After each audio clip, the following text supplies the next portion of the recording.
Hey everybody, Daniel Jeremiah here. And I'm Bucky Brooks. On Move the Six, we take you inside the game, from breaking down college prospects and NFL rookies to evaluating team building philosophies, coaching trends, and how front offices construct winning rosters. We study the tape, talk to decision makers, and give you a perspective you won't find anywhere else. It's everything you need to understand the why behind what happens on Sundays. Don't miss it. Listen to the Move the Sticks podcast on the iHeartRadio app, Apple Podcasts, or wherever you get your podcasts.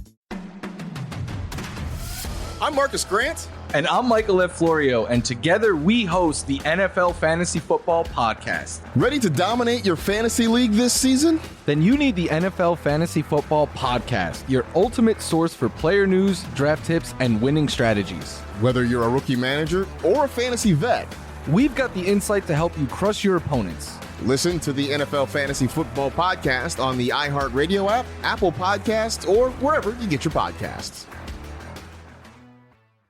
Michael F. Florio is a fantasy and NFL analyst at the NFL Network who also does work for RotoBaller and SiriusXM. He hosts the Bills Banter podcast with former wideout Stevie Johnson, too. He's a Mac Miller stan, and you better not confuse him with the other Mike Florio. These are his late-round perspectives.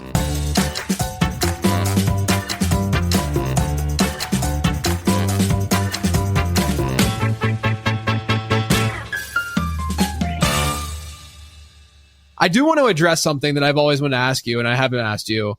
What's it like to have the name that you have with the other Mike Florio in the space? It's gotten better over time. When I first started this like 10 plus years ago, it was all the time that people thought I was that guy. I do know that he gets a lot of fantasy questions and stuff, so people, it goes both ways. Yeah. I've been told that he doesn't love that I have this name. I didn't pick this name. This is the one I was born with. But it's definitely gotten a little bit better. Cynthia Freeland always used to be like, every tweet send my way. And then she would. Now the thing that happens is everyone thinks I'm his son. Despite however many times both of us have said like there is zero relation whatsoever. That's funny. So have you like always gone, like, did you go by Mike all the time and then you had to like change things up and be more formal because he was Mike Florio, or were you always a Michael and just a Michael in general? No, I've always been Mike or Florio, or right. I'm not picky. Like I've always called you Florio. Yeah, I've always just called you Florio because it's just, that's just easier. But like, so like I never actually like discussed that part. If you were Mike or Michael, so you were Mike, and then formally though, like with your job, you're Michael. Yeah, so they were like, "Hey, you gotta differentiate a little bit." So I went Michael. I threw the F, like I go by Michael F. Florio on NFL and stuff. So like I tried to like Michael B. Jordan. I tried to differentiate a bit. They were like, "You want to make up a name? Go by your middle name." And I was like, "Nah, that's not me." But growing up too, I was always, because like 90s kid. You're around the same, right? Same age. Yeah. And Michael Jordan, Michael Jackson era, like everyone was named Mike or Michael. Everyone. So I was always called Florio. Yeah, I mean, to be fair though, like Michael Florio is not like, that's not a name that you would figure would just be out there both in the not just like the sports world, but the football world. Like at least like Jordan is a name that you hear, last name that you hear, pretty frequently. Or like if your name was like Michael Smith or something, then like obviously, you would have another one. But like it's such a specific name. It's just crazy that you guys both have the same name. So I had to at least ask you that question to one top quick the show. Fun story is like back when I was on Facebook, I'm not anymore, but like years ago, I got invited one time to a Mike Florio group where everyone in it was named Mike Florio. And I immediately left because I was like, I don't know who is who in this. It was like 300 people wide. I didn't think there was that many of us out there. That's incredible. But I'm sure though now when you get Googled, you're one of the two results that would pop up as the most famous Michael Florio. That's the good and bad part about having the last name Zacharyson, is that like I'm easily findable, which is both good and bad, right? Like it's good just from like the standpoint of people being able to get my content and all that kind of stuff. It's horrible from the standpoint of like, if you want to see anything that I've ever done on the internet, you can basically find it because my last name's so uncommon. I've never met another Zacharyson in my life. Yeah. So you're the only one. There was a I'm not related to her, but there was a basketball player for Baylor back in like the Brittany Griner era, like back in like, I guess she's probably around our age, honestly, but her name was Whitney Zacharyson. And I don't even know, I tried first, because this is back when I was like 20 years old, right? When I figured out that this was a person, and I would try to like find like feeds of their games for when they were announcing, because she was a starter, and when they were announcing the team, because I wanted to see if she pronounced it Zachariason or Zacharison, because we obviously, I go by Zacharison, but others might go by like Zachariason or something like that. So I was curious, but I never found the answer to it. Never found it. I know.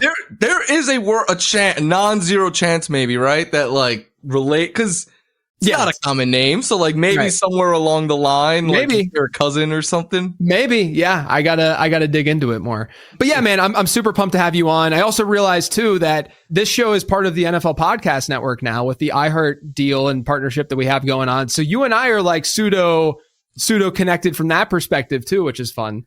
Yeah, which means you're going to have to come on our pod now, too. I'm down. I'm down. I'm always down to do that. But yeah, man, I'm excited to have you on. I want people to kind of get to know you a little bit, too. So the question I always ask with folks that are hopping on is, like, how the heck did you get into this stuff? I know you have but you were doing other sports, too. Like, you did baseball and whatnot, right? So what's that journey been like for you to get to where you are now? So I started playing fantasy in high school. The first fantasy game I ever played, I played a year of football, and then I got a little bit heavier into baseball after that. I knew I wanted to work in sports, but I knew it was a very hard field, and I loved fantasy, was passionate about it. So I was like, this could be an avenue into working with sports. And from there, I started interning. I started my own website in college, and then from that, started me and Frank Stamfel, actually. I remember Frank. Works at CBS Sports now. We started our own website in college, and then we both started interning actually at the same time at Roto Experts. That became the Fantasy Sports Network.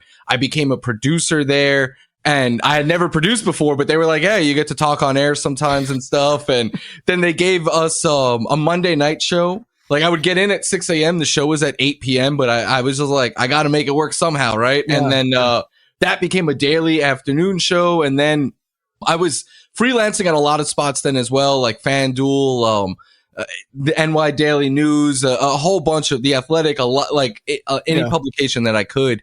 And then from that, I realized like this wasn't going to be my full-time gig at where I was. So I took a chance, applied for a job as a researcher at the NFL Network, got it. Didn't even realize it was in LA when I applied. So I moved across the country, did that role for a year. The second year there, shout out to Graham Barfield, who I believe is a big friend of this show. He helped me do more and more work, writing articles, doing video stuff with the NFL.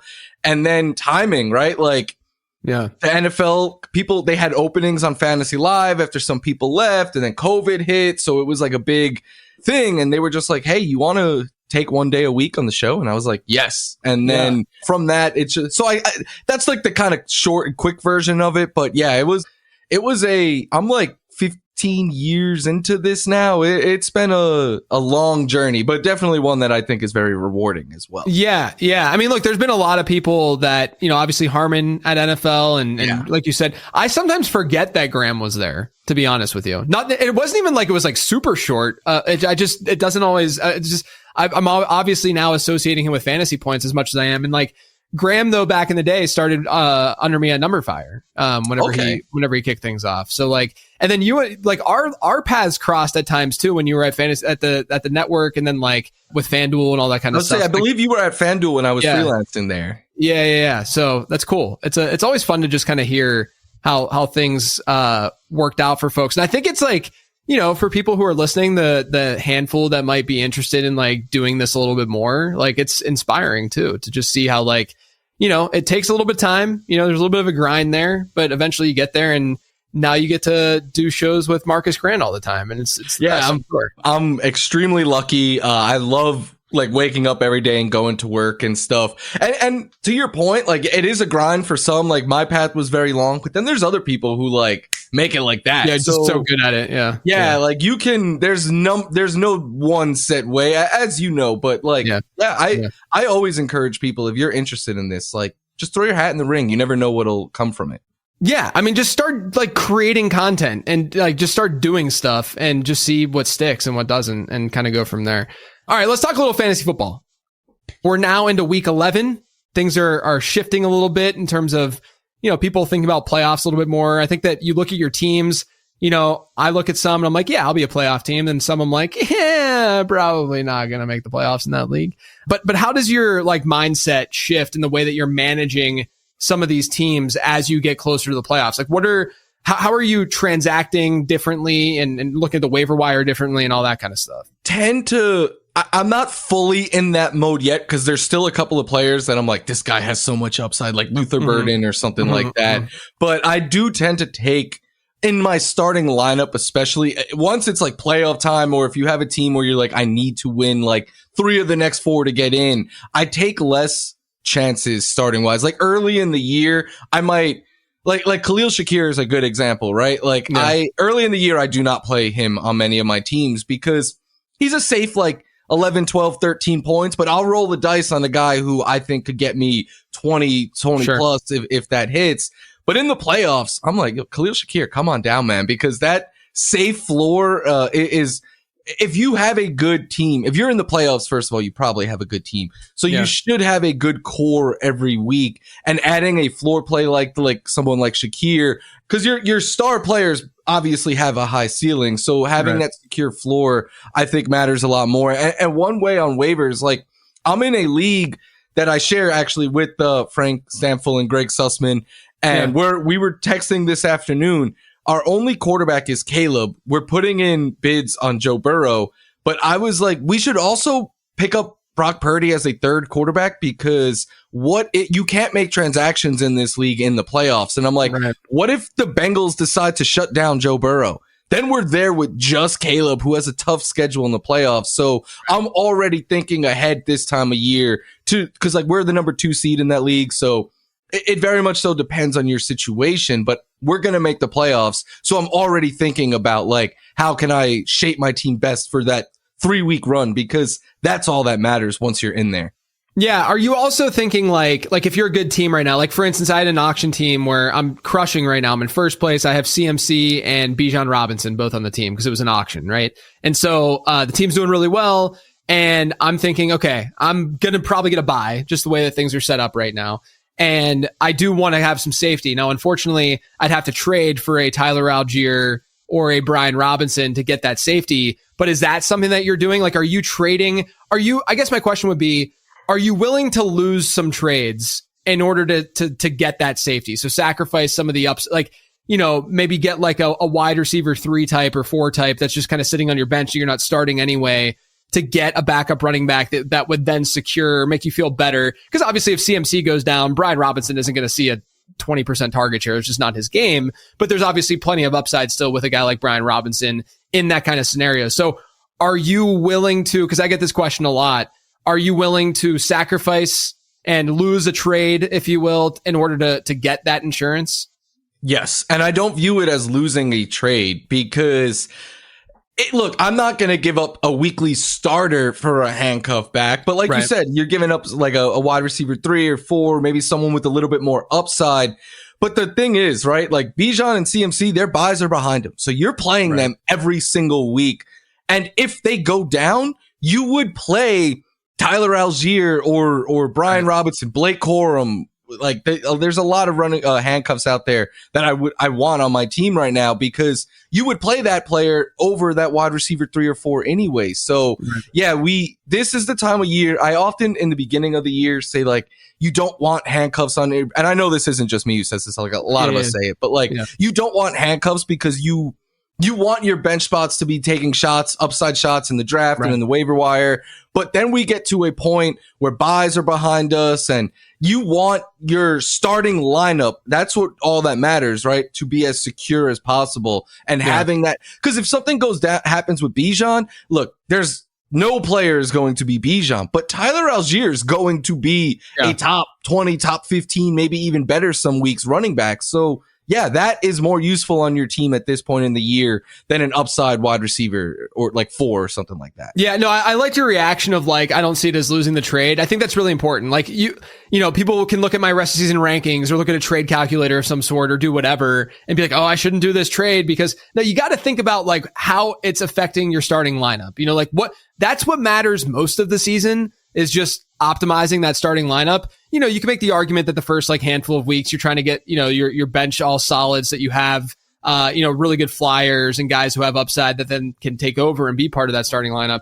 But I would argue that like way earlier than most people think, you should be optimizing your starting lineup, you know, like week 6 and 7 and into that range, just because you want to have a team that crushes. Like second place doesn't matter. First place is usually what matters most and what we care about in fantasy football. And so, you know, if you're losing a trade, quote unquote, losing a trade, you're losing a trade on paper, but you're not actually losing that trade for your individual team. And I think it's important, you know, to wrap your head around with that kind of thing. This time of year, we see a lot of rookie breakouts too. You know, I've done a lot of research on how second half of the season, you know, wide receivers in particular, and like day 3 guys, this is the time where they will sort of start to give that production for your fantasy squads. Are there any rookies that you're excited about right now? It could be wide receivers, running backs, tight ends, whatever, but they could be sitting on the waiver wire, or they could be Tedero McMillan, who's definitely not on the waiver wire. Are there any guys you're just excited about for rest of season production? I would not be doing anything right if I didn't bring up Travion, who I bring up on every show that I've done all year. I'm super excited about him. I tweeted out today that I think like RJ Harvey beat him, like J.K. Dobbins going on IR is the best possible fantasy outcome here, because then it would primarily, in my opinion, fall on RJ Harvey, who I think is the more explosive and better fantasy option anyway, because of what he could do in the passing game. But now if you're giving him even 75% of the touches that Dobbins was seeing on top of his already workload, then that to me, I think RJ Harvey, I know the schedule is tough, but I do think he has league winning upside if Dobbins goes on IR. Luther Burden is another one that I loved as a prospect way back in March and February and stuff. And I thought the Bears would utilize him quicker and better than they have so far, but we're starting to see an uptick in usage for him. DJ Moore's a little banged up and hasn't really been super productive. So Luther Burden is someone that I want on my bench a lot. McMillan, I think I'm the wrong person to ask there. I was a little lower. What are your thoughts on McMillan right now? Because it's just an interesting situation, I think, in general, where he's getting, you know, 30% plus target shares now for 3 straight weeks, but like, are you know, you were about to say, are you off the talent versus other people, or is it situation based that you're just kind of nervous about him? It's a little of each. I'm not off the talent. I think he is, and this is something I was saying going back to like March and stuff. I think he gets miscast as like, because he's so big, as like a guy that you could just throw the ball up for and he's going to go get it. If that was the case, he'd have more than 2 touchdowns right now. Like, I think he is best utilized after the catch. But even on top of that, so I do think, like, I wasn't the person drafting him this year. I thought I was more on the Travis Hunter side, and their ADP was so close that if I was taking a rookie wide receiver there, it was always Hunter. But on top of that, like, Bryce Young is playing better football, but it's not like he's lighting it up. And I know coming into last week, at least, I haven't checked the updated numbers yet, but they were bottom 3 in pass yards per game. Like, it's not his fault, but they're just not very productive right now in the passing game. So I get that there's upside there with him. The usage is what we want, but I'm not the person that's going to be trying to trade. Cause like you said, he's not available anyway, unless you trade for him. And I'm not going to be the one in my leagues, like sending out offers for McMillan. Yeah, no, I totally get that. You know, he was someone that I had a hard time during the draft process, cause a lot of people would talk about his top comp being Drake London. Like, that was always like the go-to, like, oh yeah, Tedero McMillan is just like a Drake London clone.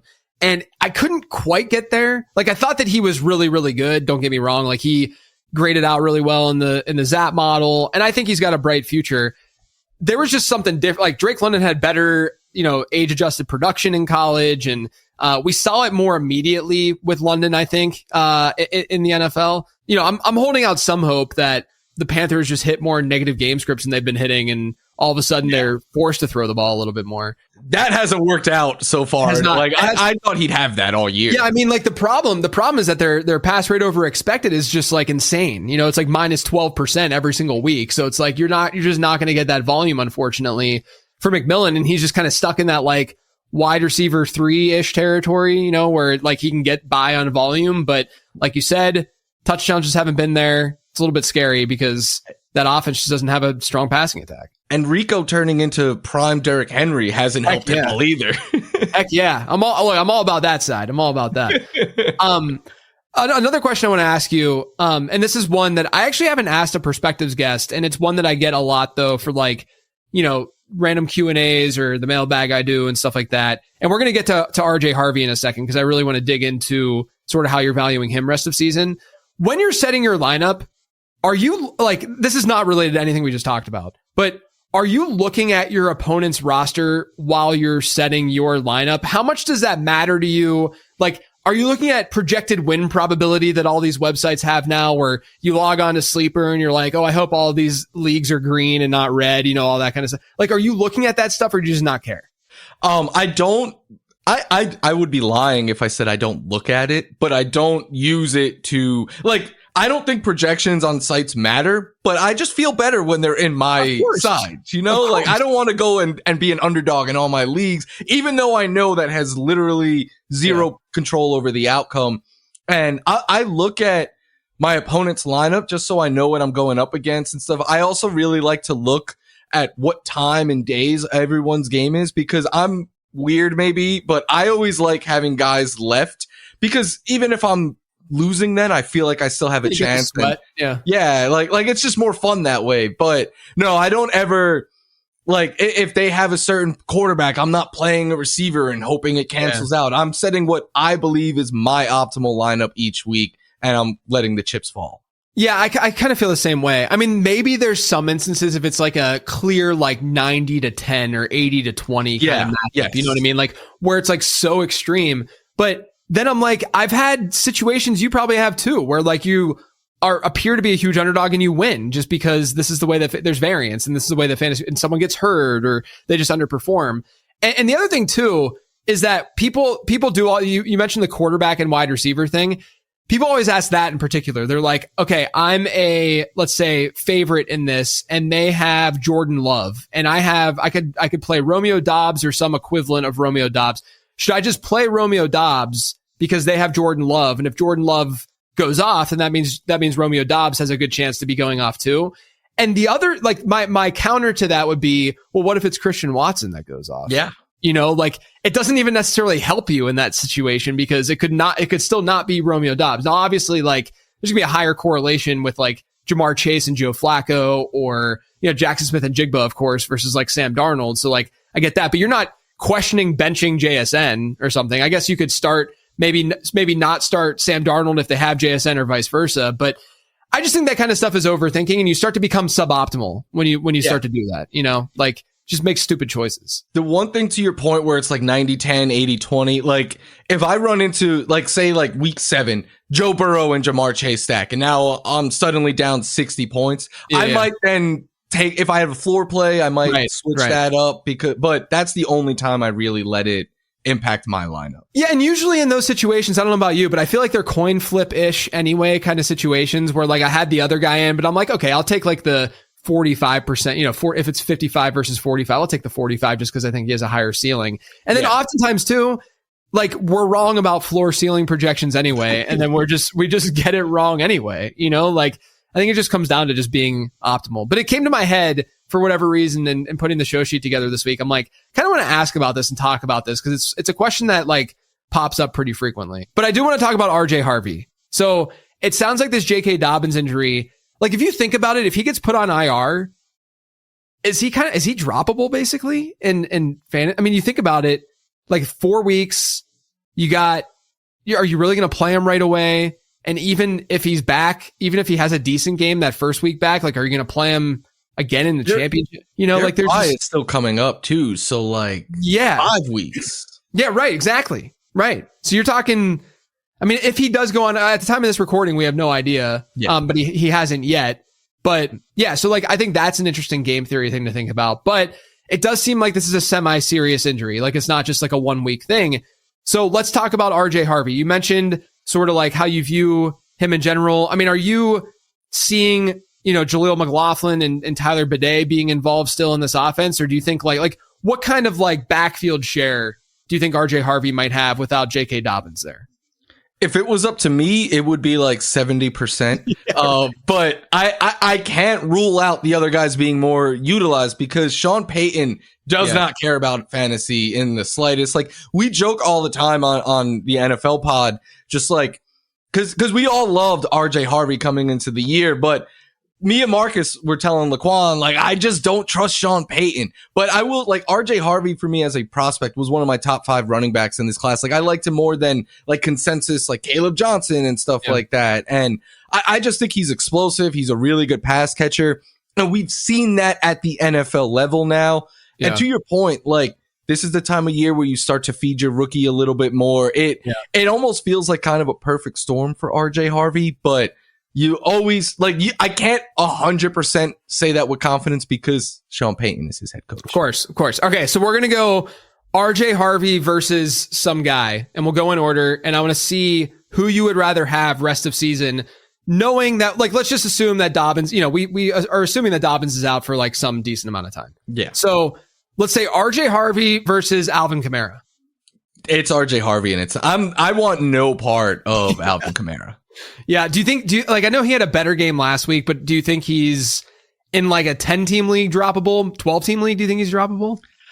So one issue with me as a fantasy player is I have a hard time dropping someone like Alvin Kamara just because of like who he is and the volume. Like, it's easy for me to be like, well, if I'm in a pinch, I could use him. So I don't know if I would drop him, but I was fading him this year. I don't have him on any team. The one thing I will say I regret is earlier this week, I'm in one league where I'm fighting for a playoff spot. I'm playing the team that I'm fighting for, and he sent me Kamara for Dobbins, and I declined it. This was before the rumor that he might go on IR, and now I'm kicking myself a little bit. Yeah. But at the time, I was like, I that's how little I want Kamara. Like, I think his best is behind him.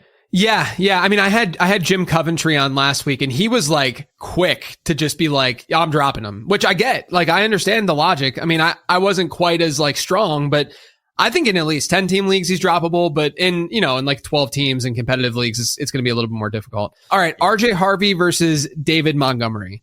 I'm going to take the shot on RJ Harvey here because Monty is all floor. Gibbs is getting so much work and stuff. Like, Monty has a lot of single point performances this year. So I would take the upside shot on Harvey. How about, this one's really interesting. How about RJ Harvey or Amari and Hampton? I know maybe it's a mistake to take the hurt player, but I'm going to go with Hampton because if and when it sounds like he's going to be back week 13, which gives us 2 weeks to kind of see what he can be before the fantasy playoffs. I just think as much as I like Harvey and say his upside is very high, I do think Hampton's is higher. Yeah. Like, do you think so? In my opinion, if Hampton wouldn't have gotten hurt, we would have seen probably low end RB1 production from him this year. I think so too. And so do you think we get back to that point, or is it more like high end RB2 because Kamani Vidal's at least shown something that he should get some work in that backfield? If it comes down to how Hampton looks after the injury, if he looks like he did pre-injury, I think the Chargers kind of let him run wild, and then like Vidal is like the change of pace back. He'll have a role, but I think it'll be large enough for Hampton where he could still, maybe I would probably value him as an RB2, but he could finish as an RB1 any week. Yeah. It's nice too that, I mean, I know they have the offensive line issues, but it's nice that you have a good offense. They're competitive right now. They're trying to make the playoffs. Like, they will force it a little bit more versus like a team like the Jets with Garrett Wilson, where you're like, how much are they going to really, like, he's got to be 100% probably to get back on the field, because why would they risk that otherwise, Which is also my concern with, I know, a completely different player and stuff, but with Joe Burrow, like, that is my concern. It's true. Yeah. Like, the Bengals have like a very low % chance right now, like even today, to make the playoffs. And so, like, they have to win these games before Burrow would hypothetically come back. And some of these matchups aren't easy for them either. And my thing is, like, I know it sounds crazy and it's a small sample size, but Joe Flacco's played as well as Joe Burrow could have in these last month, and they lost to the Jets when the game they scored 38 points. Like, it's on the defense, but yeah, if they lose, I'm very afraid of Joe Burrow just not getting activated. I'm not gonna lie, when I saw the report, because I think it kind of shocked everybody, the report this week that he was back and practicing and stuff, and they opened the window. I'm not gonna lie, this is not a take, you guys, when I say this, but I literally, like, in my brain, one of my first thoughts was, Oh, he's trying to get back on the field to prove that he's better than Joe Flacco. like Flacco's playing out of his mind right now within this offense, within this system. And everyone's like, well, why would we? I mean, there's been rumors out there about them like shipping Burrow off, which I don't think there's legs to that. But like this idea that they have the infrastructure with the wideouts that they have and the pass catchers that they have, that they can plop in a 40-year-old quarterback who can just be the deliverer, and not be like special talent wise. But like, I'm not, that's not a real take. Like Joe Burrow's awesome. Like he's so good. He's great, but it's ridiculous to actually like have that thought. That's why I'm bringing it up, because it was just so insane for me to just like even have that thought cross my mind when he came back, or when that report dropped. But we'll see. We were doing the show when it came out, and I was like off the cuff, I was like, what could he do this last month that Joe Flacco hasn't done? Like, obviously he's the better player long term and everything. Of course. But they're probably maybe they have another win or two, but like I don't think they're a top seed if Joe Burrow's there right now. Like that defense is just too bad. Yeah, no, I agree. I totally agree. All right, let's go to Trey Benson versus RJ Harvey. Benson being another one of those guys that, I mean, there was some hope that he could be back this week, maybe, but as of right now, they haven't opened that practice window. Yeah, I'm going with RJ Harvey there, because this is two backfields where we're not 100% certain on the usage. Even when Benson returns, I like the Broncos offense more, and I just like RJ Harvey more.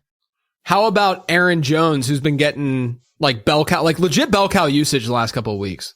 This one is close. I still sort of lean towards Harvey's side, though, just because I think that I just feel a little safer with him. With Aaron Jones, it feels like every week, because he's 31 years old now, a lot of wear and tear, a lot of injuries in his career. Yeah. So like every time he goes out there, I'm always holding my breath a little bit with him. Yeah, and that offense is struggling a little bit. I'm hopefully they get it together this week in Chicago. They got a good implied team total, good environment there, but we'll see. Woody Marks, so two rookies here. Woody Marks coming off that big usage game last week. This is very close. I really like Woody Marks. I wrote him up as like a start this week and stuff, but if I would go with RJ Harvey if Dobbins is on IR, just because the Texans backfield has been a little bit of chasing our tail this season. It started in like week 3 or 4 where it looked like Woody Marks was going to take over. And it's happened like numerous times this year where every time it looks like he's a week like last week and it's like Woody Marks, we could trust him. And then the next week it kind of goes back to being more of a split. So I do think we're going to see Woody Marks more the rest of the way, but all things being, if this is only if Dobbins goes on IR, I would go Harvey. If he doesn't, I would go Marks. Yeah, I think my stance with Marks is that I would take Marks if we knew we were getting last week's usage every week, because last week's usage was bell cow usage. I mean, it was amazing, right? Like 74% running back rush share, 55% route share, just getting all this work. I think this is a really big week for that backfield because, like you said, they've kind of flip-flopped and done some weird stuff throughout. Like the last time they faced Tennessee, it was oddly kind of like a Woody Marks game, but this sets up as more of like that Nick Chubb game like we saw against Baltimore earlier this season. And so like I'm sitting here, I'm like, okay, one game is just kind of like a blip, like let's keep our eye out and see what goes on with that backfield. 2 games is more of a trend. Like if we see it again this week, then I think I would probably more confidently say Marks versus Harvey, depending on how things go down with Harvey this week and stuff. But yeah, I think it's definitely a coin flip. I think I had Harvey literally one spot ahead of Marks after the Dobbins news in my rest of season rankings. So I'm with you, but I think it's just so close. Then the last guy I want to throw out there is Jaylen Warren versus RJ Harvey. My initial reaction was Jaylen Warren, but I do think it kind of depends on your situation, right? Like if you have a team like you were talking about earlier with CMC and Bijan and you're one of the top seeds in your league, then I would rather Jaylen Warren because we know the floor is very safe. He's been getting bell cow usage as well as of late. But if you're like a 5th, 6th seed, you're fighting for your playoff life, I think that's where I would roll the dice on RJ Harvey because I think he has the upside where he could outlive a Warren and transform your lineup if he gets hot in the playoffs. So to me, it kind of depends on the rest of your team. Yeah, no, I think that's a good answer because like with a situation like this with Harvey, like we have our projection, which is, use some Tyler Bidet in pass catching situations and passing downs. And then Jaleel McLaughlin will be sprinkled in on early downs probably. Maybe they go out and they get a bigger bodied guy somewhere, somehow. I have no idea. I think the Steelers just released Trey Sermon today. So maybe like a Trey Sermon type player. But regardless of all that, like that's the median outcome. But the high end outcome here, like you said, like, what if they just use RJ Harvey and they just give him a lot of the J.K. Dobbins work while also being sort of that joker for them, especially in the red zone, and get some of that receiving work close to the end zone? That could be pretty solid RB2 production if things come together that way. Yeah. And I think we saw him have a 25-point game. I know it was very touchdown inflated, but in a game where he had like 8 touches. So I also hate that Aaron Rodgers throws so much near the goal line. It's always frustrated me for fantasy. Yeah, it is. Hey y'all, it's me, your man MG Marcus Grant. And I'm Michael F. Florio. And I'm Laquan Jones. If you're looking to win your fantasy football league, you need to tune in to the NFL Fantasy Football Podcast. It's right there in the name. Every week, Florio, LQ, and I bring you the latest news from around the league. We break down every matchup, give you our analysis and advice so you know who to start, sit, drop, and trade to bring that championship trophy home. I just want to remind everyone how good Rashee Rice was last season. In his 3 healthy games, he was the wide receiver 2 in fantasy. I think Rashee Rice just goes off this week. The Chiefs come on a flip pass to Rice, near side, touchdown! Ramondre Stevenson is my sleeper this week. This is a matchup where I think I can slide in Stevenson in my flex position, and he could deliver double-digit points this week. Drake takes the snap, hands it off. Ramondre running it right and running into the end zone. Touchdown! It's never too late to turn your fantasy season around. Subscribe to the NFL Fantasy Football Podcast on the iHeartRadio app, Apple Podcasts, or wherever you get your podcasts. Hey, what's up, everybody? Daniel Jeremiah here. And I'm Bucky Brooks. If you love breaking down football from every angle, you're in the right place. Every week on Move the Sticks, Bucky Brooks and I dive deep into the game, from the X's and O's to the front office moves shaping the league. We kick things off with Brian Baldinger breaking down what really went down on Sunday. It is as good a timing rhythm offense as there is in the league right now. Then Rhett Lewis joins us for our rookie draft and coordinator of the week, where we highlight the rising stars and the masterminds calling the shots. DJ talked me into Oronde Gadsden Jr. He had a monster game. A monster game. And you hear from the voices who actually build the game. GMs, coaches, and players who give you insight you won't get anywhere else. High standards and high care, that's the right combination. So whether you're studying tape or just love great football talk, subscribe to Move the Sticks on the iHeartRadio app, Apple Podcasts, or wherever you get your podcasts. All right, let's talk about that same Denver team. Troy Franklin is, if you look at Troy Franklin versus Courtland Sutton and you think rest of season, are you bold enough to say that Troy Franklin, because of just recent production, that Troy Franklin, you'd prefer him, that he's the wide receiver 1 now in Denver? Or are you still like, is this one of those situations where we sometimes just see guys run hot? It's a little bit of a blip. You know, you could say the same thing with like Alec Pierce and what's going on in Indianapolis right now, you know, because he's seen pretty comparable volume to Michael Pittman. But Troy Franklin's seen a lot more volume than Courtland Sutton over last month. Like, are you ready to just say, I'd rather have Franklin than like Courtland Sutton rest of season? So it's a little bit of a convoluted answer. I do think right now Troy Franklin is their wide receiver 1. And I put this out on Twitter a couple weeks ago, and people were like, well, that's because they're only throwing him screens and stuff. And I'm like, well, good thing his head coach loves a wide receiver screen more than anyone ever, right? Like, but he has more targets on the season than him. He has more air yards. He has twice as many end zone targets. Those are very valuable looks. And Bo Nix has left a lot of production on the field when it comes to both of these receivers, but especially Franklin. But I still do think Courtland Sutton is the better player of the two. And I have a friend who in my home league has both of them, and each week he is starting Courtland Sutton. And I understand his logic because it feels like safer floor. The upside theoretically should be higher. So while I do think Franklin usage-wise is getting the wide receiver 1 treatment, like if you offered me that trade, maybe it's just name recognition and past year bias and stuff, but I still kind of lean towards Courtland Sutton. Yeah, it's hard, right? Like this is one of the things that is just one of the, in my opinion, this is some of the most difficult kind of like situations that you have to parse through and think about in fantasy football as like an analyst, because people are going to come to you and say, why do I not want Troy Franklin rest of season? And sometimes it's like you just have this like gut vibes based approach where you're like, because it doesn't make that much sense. Like it's not like Troy Franklin's good. I liked him as a prospect. He had a really good production profile. But then, I questioned his size a little bit like anyone else did and how he could do against press and whatnot. And he's playing a lot better, obviously. And he's had a huge jump from year 1 to year 2. But like, I don't think Sutton's just gotten bad at the game. Yeah. Like he's been great. And like when watching from an eye test perspective, obviously you get this like roller coaster of production with him, but you've kind of always gotten roller coaster production with Sutton. It's not like he's been the super high floor guy. I think that part of the, like, there's like a perception problem a little bit with Sutton because when Bo Nix really started to take off last year, it was just like Sutton for the final 8 weeks of the season. And then everyone's like, oh, this is the way that it's going to be.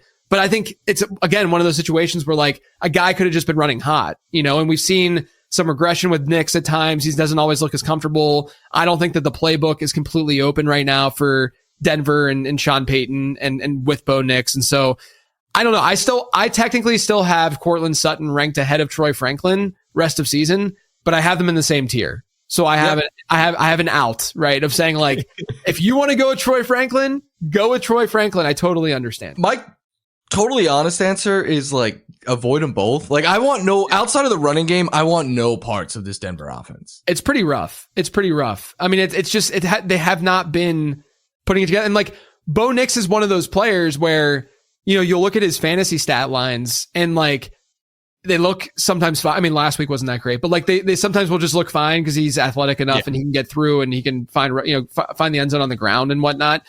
But like the actual performance, you're just kind of like, I don't know if this is something that I really want to invest in, and feel great about. I was not drafting him. I had him ranked as a QB1, but he was not a target of mine this year because I couldn't shake and it's sometimes vibe based, like you said.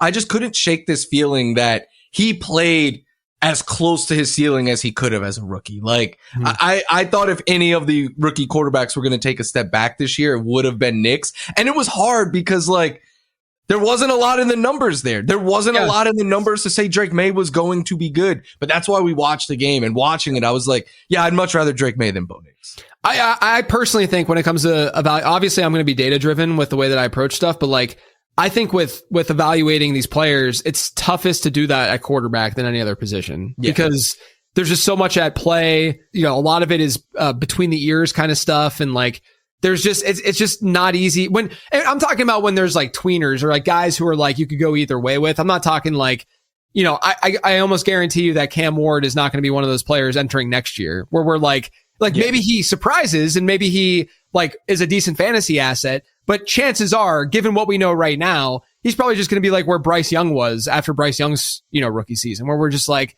okay, maybe we see a little bit more, but we're not going to spend a low end QB1 or high end QB2 selection on this guy, even if there is upside with a year 2 player. Jackson Dart, we obviously will, but a guy like Cam Ward, it's just a little bit different. But when you get these guys who are like in between, like a Nix and a May and a Caleb, this year, it becomes a lot more difficult. And I do think you have to rely more on the eye test or what we're referring to on the show, apparently just vibes, right? Just how you feel about the dudes. We do a segment sometimes on the show called No Stats, Just Vibes, where it's just like, it's solely stuff that we see or whatever, because you can't really quantify that. Yeah. But that's why I was very enamored with Drake May, because I was like, when things go wrong, he makes the play. Whereas with Bo Nix, it was like when things aren't on structure, I don't really like when things go perfectly right.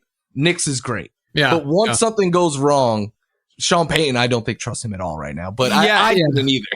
Yeah, I agree. And when it comes to like the quarterback evaluation stuff, the way that I kind of see it too is that like I think like understanding the situation that these guys are in from like a pass catcher standpoint, the personnel they have around them, the offensive line they're playing with. Like I think a good example of this is like I was more bullish. I liked both Drake May and Caleb Williams from a redraft perspective, but I had Drake May ranked ahead. I had May at like QB9 or something entering the season. And so like, and the reason for that though, in liking May over like a Caleb, who I thought Caleb just given the system and weapons, it's like, sure, I'll throw that dart. Why would I not throw that dart? Yeah. But like with May versus Caleb, and I had written about this too, he had better numbers than Caleb did last year, better advanced numbers, the numbers that we actually care about, not just like completion percentage on its own, And so like his advanced numbers look better.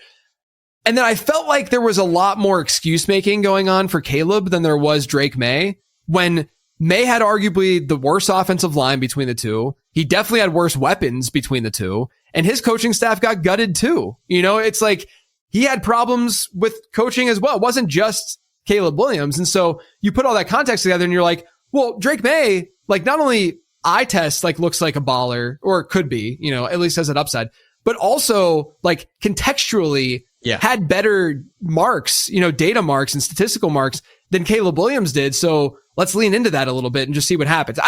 I did not expect, I don't think anyone that's like a Drake May backer, because, you know, he was one of my big like go-tos this year, but like no one as an analyst should sit on a show and be like, oh, I knew he was going to be MVP this year. Yeah, no, I won't. I'm not saying that. I did in like last like February or whatever. I wrote an article and I was like, I think Drake May is the best buy you can make right now in Dynasty. Yeah. And my thing was like, if you could go back to rookie year Josh Allen, you would trade for him. Yeah. But it was so hard of an article to write because I had to just keep writing. There's not a lot in the numbers that back this up. Yeah, it's tough. Watch this play. His situation is going to get much better. They have a bunch of cap and stuff. Yeah. But yeah, it was hard because numbers wise, like people were just being like looking at his box score and being like, this guy stinks. And like, it was hard to change that perspective when you don't have all like, comparing him to Caleb is one thing, but comparing, like people were just like down on him because of that. But if you watched him play, in my opinion, it was pretty evident that he has it. Like Jackson Dart, right? Yeah, right. I've said this a lot about him. I know the numbers and the fantasy production has been great, but just watching him play, it is easy to see that he has whatever that it factor is. Right. That to me, when I see that, I'm like, okay, I'm going to believe in this. Hey, y'all, it's me, your man MG Marcus Grant. And I'm Michael F. Florio. And I'm Laquan Jones. If you're looking to win your fantasy football league, you need to tune in to the NFL Fantasy Football Podcast. It's right there in the name. Every week, Florio, LQ, and I bring you the latest news from around the league. We break down every matchup, give you our analysis and advice so you know who to start, sit, drop, and trade to bring that championship trophy home. I just want to remind everyone how good Rashee Rice was last season. In his 3 healthy games, he was the wide receiver 2 in fantasy. I think Rashee Rice just goes off this week.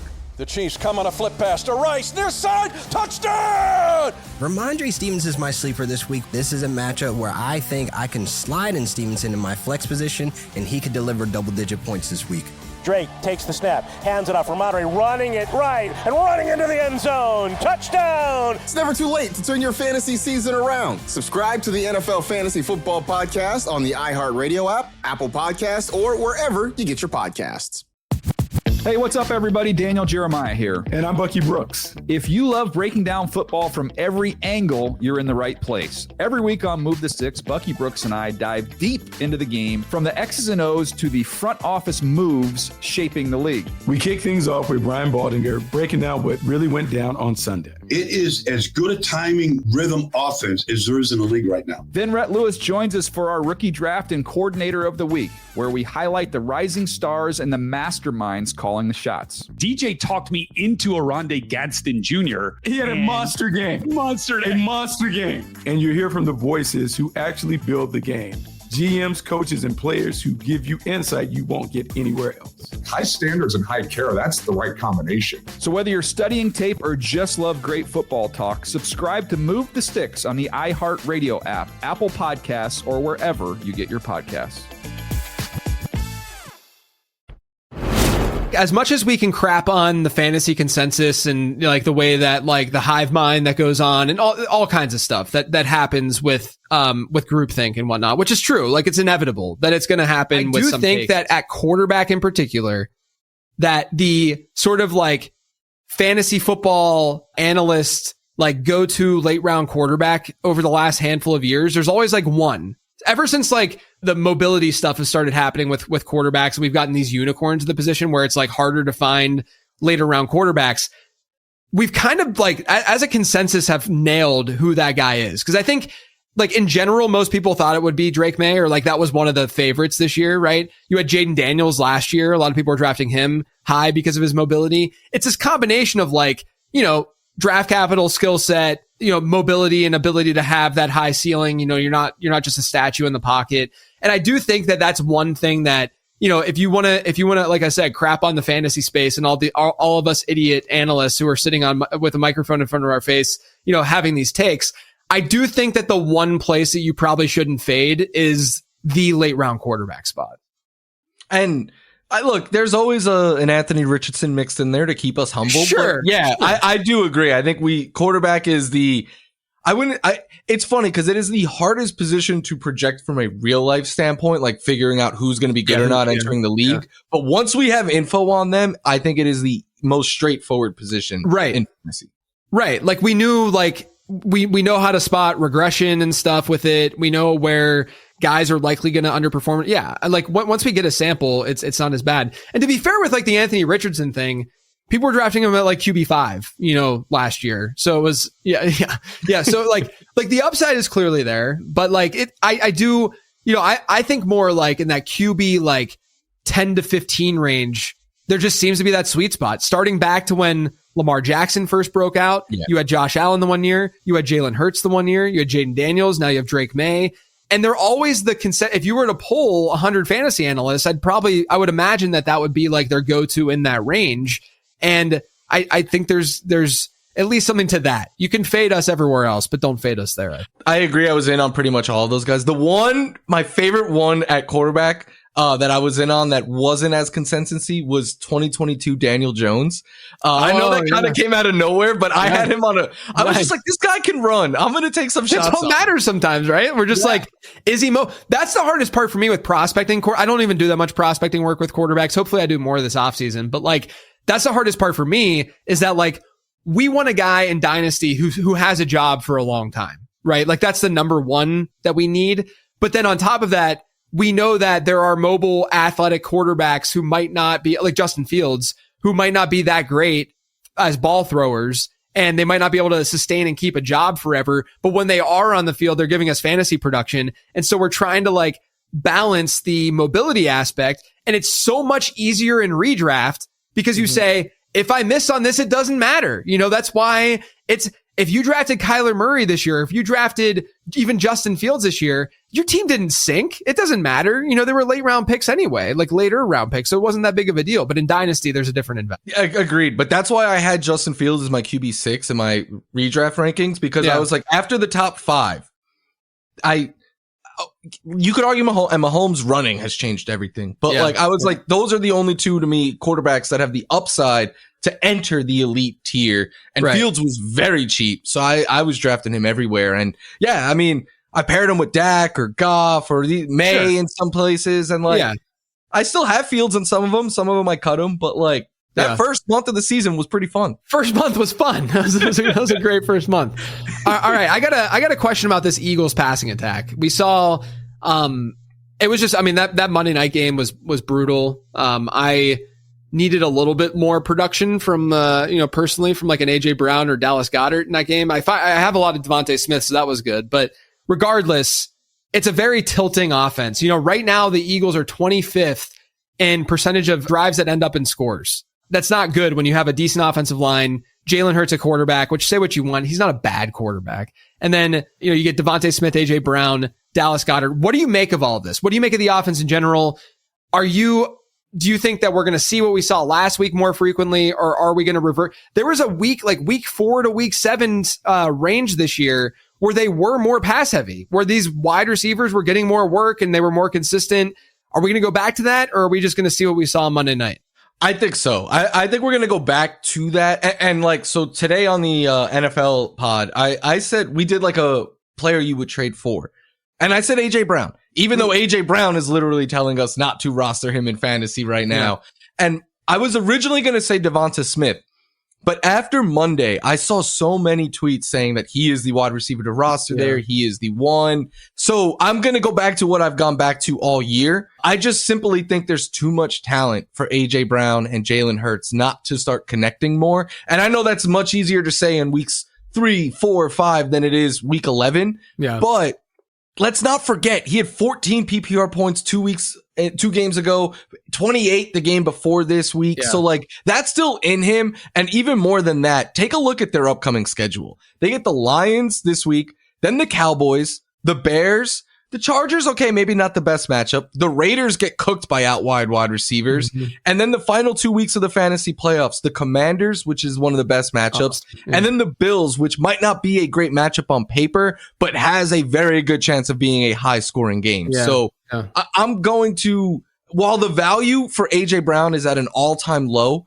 because when is the last time AJ Brown was viewed this low? His Titan days? When's the last time a player came out and said, drop me in fantasy football? Right? Like the person with 8-1, their record probably isn't great. They're probably fighting for a playoff spot or whatever. They're probably frustrated. So I think you could kind of take advantage of that a little bit.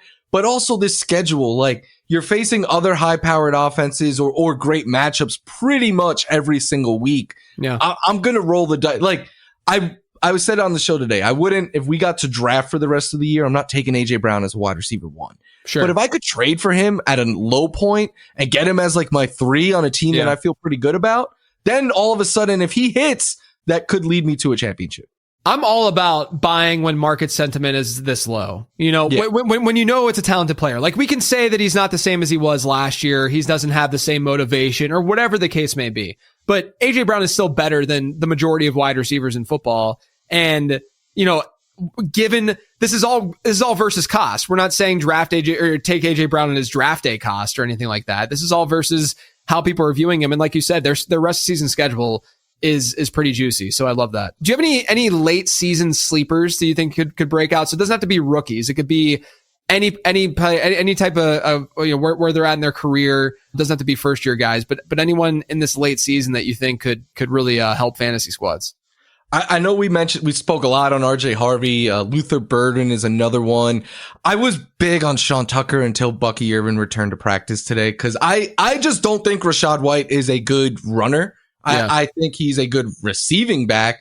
In the last 2 weeks, 20% of Tucker's carries have been 10 or more yards. So like he is someone that if Bucky is out, the other sleepers I think largely are handcuffs, right? Like Blake Corum, we spoke a lot about. Like Robinson and Algier.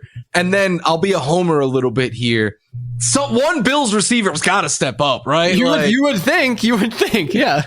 Like Shakir is the one you most want, but there's right now a lot of steam for Elijah Moore there as the speedy guy there. Gabe Davis sounds like I do think Josh Palmer is the one I'm most excited for because they've missed him against man. Teams are playing man against the Bills at the highest rate, and he was kind of brought in to be the man beater. He's also their best deep threat. So he is the one that I would be taking a shot on. I think it depends on how long Marvin Harrison is out, but Michael Wilson and Greg Dortch also come to mind. Like I like Greg Dortch more this week, but I just think I'm a believer in Jacoby Brissett. Like, not that he's great, but I do think he is one of the best 32 quarterbacks walking the planet. And I think he can help elevate those guys as well. So they come to mind as well for me. Yeah, I love Greg Dortch has a great slot matchup this week against San Francisco's slot defense is horrible. And so, love that call out for sure. We'll see how long that, appendix removal, sidelines. I got my appendix out before. It's not a fun recovery. I mean, I've never got it. It's not like you're like jumping back and you're like ready to go, but I don't know. I was 20, 21 years old when it happened. So I was in college and probably just was drinking some beer and just to get over it that way. You know, I wasn't college age. So he's probably doing the same. I wasn't a professional athlete having to come back on a football field. I was literally a lazy college kid that just had to go to class. So it's a little bit different, you know, but I do think it kind of ties into what we were talking about earlier with like the Jets and Garrett Wilson. Like if you're the Cardinals, you have no reason to rush Harrison back. Yeah. I mean, especially something like that. Like that's something that you don't want to like screw. I mean, that's just insides, you know, it's not like like some sort of like bone bruise or something. Like we're talking like, you know, in there that could, you know, get things screwed up. Like I can't imagine taking a hit like even a week after getting my appendix removed. So I wouldn't be like massively shocked if he's out another week after this week, but I'm clearly not a doctor. I do hope people start to hold this. Like my favorite injury prone claim ever was Keenan Allen when in back-to-back years, his spleen ruptured and then he tore his ACL. And I was like, this has nothing to do with like, and then you saw a graphic some account put out this year. Like, is Ricky Pearsall injury prone? He missed time last year. It was like, cause he got shot. Dude. Yeah. So next year when people are like, well, Marv didn't stay healthy. It's like, yeah, you're telling on yourself a little bit there. Yeah. You mentioned AJ Brown. Are there any other guys that you would look to trade for right now, or is AJ sort of your go-to? Even more than him, Justin Jefferson, because just like AJ Brown, the public perception is down on him right now. Like, and this isn't even just fantasy. Like, I have a friend who's a huge Viking fan, and he's not turning on Jefferson, but he's like, that was the worst performance he's ever had, and like he can't do that. So I do think the and like on our pod today, Laquan Jones was like, I don't want him on my roster after what I saw last week. But I see a clear touchdown regression candidate. It's him, T-Mac, and Wan'Dale Robinson are the only receivers with 75 or more targets and fewer than 3 touchdowns. And then his schedule is even better than the Eagles. So yeah, I think he could go league winner mode. And I know these are big names, but it's exactly what you were saying. Like, you try to capitalize on talented players when the market is down on them. Yeah. And to me, these are JJ is one of the 2 best wide receivers walking the planet. And I think AJ Brown is like 5, 6, 7. So I'm willing to roll the dice on those guys with favorable schedule, because this is what I talked about on the pod as well today. Like, I think we've reached the point of the season where when you're making trades, you need to be looking at their schedule as well. Yeah. Yeah. 100%. I had, on my 15 transaction show, I had Jordan Addison as a buy, as like just throw him on your bench, kind of player. Like, just trade a bench guy that is not going to do much for you and just throw Addison on there, because you have to ask the question, I think, in these scenarios of just like, what if JJ McCarthy just kind of figures it out a little bit? And he's only played he's had 4 NFL starts. I don't want to bury the guy just yet. Has he played great? No, but like, let's just see what happens, like you said, in these better matchups and see if he can develop a little bit. And so like Justin Jefferson, obviously, like I had Jefferson as a buy a few weeks ago, so I didn't want to repeat that. But yeah, I mean, like I think even going after like a secondary guy like Addison, who is good, like he's talented, not going to give you the kind of ceiling that a Justin Jefferson would, but like he seems like the right kind of guy to just have on your bench that if you can get for super, super cheap and not a lot of production off of your bench, then go for it. One more, and I'm a sucker. I've always been a sucker for him, and I stayed strong when everyone turned on him. But Quentin Johnston, I think we're seeing him utilized more. Keenan Allen has really been fading these last few weeks. Like they had to generate that second catch for him last week. So and Gadsden is banged up now. So I know it's been pockets of the year with the Chargers receivers, and that might not change. But to me, Quentin Johnston is a lot like Alec Pierce, who I also love. Like, the floor might not be super steady, but if you need to throw him in as a wide receiver 3 or a flex, they're getting 20 plus is in their outcome every single week. Awesome matchup for QJ this week too. Yeah. Because Jacksonville cannot stop perimeter receivers. They're actually like really good against the slot, like one of the best teams against the slot. And then when it comes to perimeter out wide. Yeah, exactly. Right. All right. Before I let you go, give me one bold take for week 11. We spoke a lot about him, but my bold, I'm gonna, if you hear this today, pretend you didn't tomorrow, but on Fantasy Live tomorrow, my bold take is that RJ Harvey has the best game a Broncos running back has had all season, which means 25 plus fantasy points. But I know it's a tough matchup, but if you give this guy 15, 18 plus opportunities and you're throwing him the ball, I think he is so explosive that he could break a couple out. Keep using him in the red zone, like you said. I know it's bold. My other one that I was debating was 150 and a touchdown for Quentin Johnston. So yeah, I like two there. Yeah, I like it. The RJ Harvey love. This turned into if someone listening to this has RJ Harvey, they probably feel a lot better about having RJ Harvey right now than they did before they hit play. Florio, this was awesome, man. I really appreciate you hopping on. Can you let everyone know where they can find you, what you're working on, where they can, look on their television and see if you're on there? Yeah, so at Michael F. Florio on Twitter, Instagram, Blue Sky, NFL Fantasy Live. I do the Insiders twice a week. On Sundays, I do Game Day Preview on NFL Fast, the NFL Fantasy Football Show. Then I'm also writing over at Rotoballer each week. And then if you are, I know this is a fantasy show, but if you are a Bills fan, every Thursday I do a show live at 6 p.m. Eastern, me and Stevie Johnson. And trust me, there's plenty of Bills stuff to talk about this week. So that's going to be a fun one. But yeah, keeping busy this time of year, and lots of places you could catch me right now. Yeah, man, you're everywhere. Until 1 month from now, then I go away. Then you go away. You go into hibernation mode for the next 6 or 7 months. You can find all my stuff over on lateround.com. Make sure you subscribe to the podcast, YouTube channel, youtube.com/@lateroundff. Otherwise, everyone, have a great weekend, and thanks for tuning in.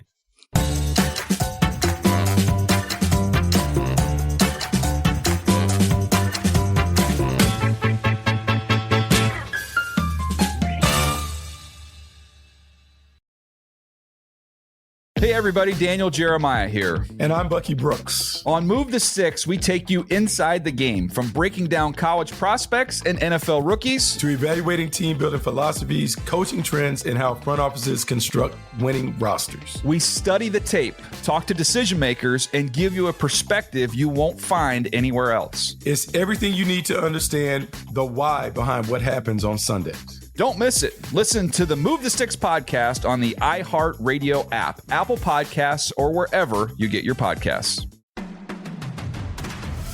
I'm Marcus Grant. And I'm Michael F. Florio, and together we host the NFL Fantasy Football Podcast. Ready to dominate your fantasy league this season? Then you need the NFL Fantasy Football Podcast, your ultimate source for player news, draft tips, and winning strategies. Whether you're a rookie manager or a fantasy vet, we've got the insight to help you crush your opponents. Listen to the NFL Fantasy Football Podcast on the iHeartRadio app, Apple Podcasts, or wherever you get your podcasts.